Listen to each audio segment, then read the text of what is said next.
Thousands of visa holders are caught right in the middle, trying to keep up with the changing policy, and some are racing to make it to the United States before the rules change yet again.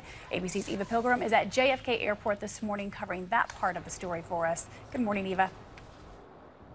Good morning, Paula. There is a rush to get into the country. Many now hopping on flights before this latest judge's order can be overturned. The travel ban now on hold this morning, a race against time to get into the U.S. In Boston, tearful reunion, some taking steps onto U.S. soil that they never thought they'd take. We couldn't believe, sorry, I'm... And in D.C., a Syrian-born U.S. citizen waited a week for his mother to return home from Saudi Arabia. I didn't know how long it's going to take me to see my mother. Many rushing to book flights as soon as they heard there was a chance to return. This 24-year-old Yemeni green card holder goes to college in Tennessee. He was visiting his fiancée in Turkey when the travel ban went into place. I couldn't stay. I was afraid for my future. I feel his race. For this doctor in D.C., uncertainty remains. He's in the middle of his residency, his wife, a Syrian citizen.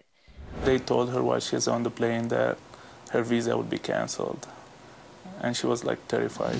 Her visa canceled when she landed in D.C., turned around, sent back. She spoke with us from Syria. I really hope everything is okay. We don't have a decision yet that will completely strike the executive order. For Fuad Suleiman and his family, given visas because he risked his life working with the U.S. government, the trip to the U.S. originally filled with a lot of frustration. I don't know what to do. Also turned around a week ago, finally on their way to the U.S. I am happy to announce that we have been cleared to travel to the United States.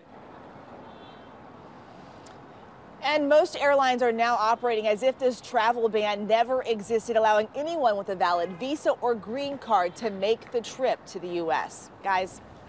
Eva, thank you. For some legal perspective on this, let's bring in ABC News Supreme Court contributor Kate Shaw. Kate, good morning. Good morning. So for these families and individuals trying to come to this country or worried about if they leave, whether they can come back, how much of a window are we looking at here? Well, the Ninth Circuit has set an expedited briefing schedule. So there are briefs due today and briefs due tomorrow. So I think that means they could rule as soon as tomorrow, so Monday afternoon. So I would say the window could close as soon as Monday afternoon. If it does, of course, there'll be the same question that we faced last weekend when there were a lot of people kind of in transit when the executive order first came down. So there'll be a lot of questions about their status. Without peeling back all the layers and getting too wonky in legal speak, what do you think the next steps for the administration will be? Do you expect them to be stonewalled? So there'll be briefs filed today and briefs filed tomorrow, and the Ninth Circuit could rule as soon as Monday. And depending on who loses, I would expect that case potentially to go up to the Supreme Court quite quickly. So it could be Monday, it could be later in the week, but I think this is all going to develop at a very fast pace in the coming days. So if this goes to the Supreme Court, as we know, there are only 8 justices right now. Right. What kind of impact could this have on the confirmation hearings for Neil Gorsuch, who President Trump wants to be the 9th justice? Sure.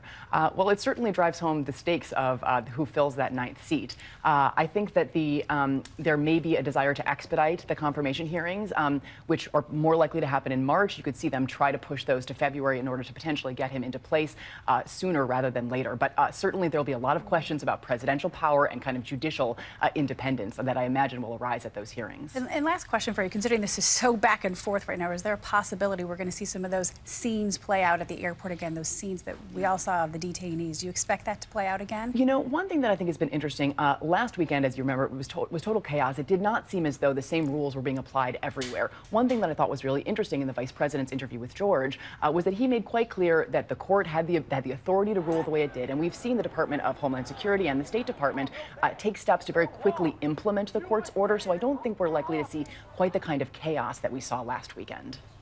Right, Kate Shaw, great insight. Thanks again for joining us. My pleasure. Thank you.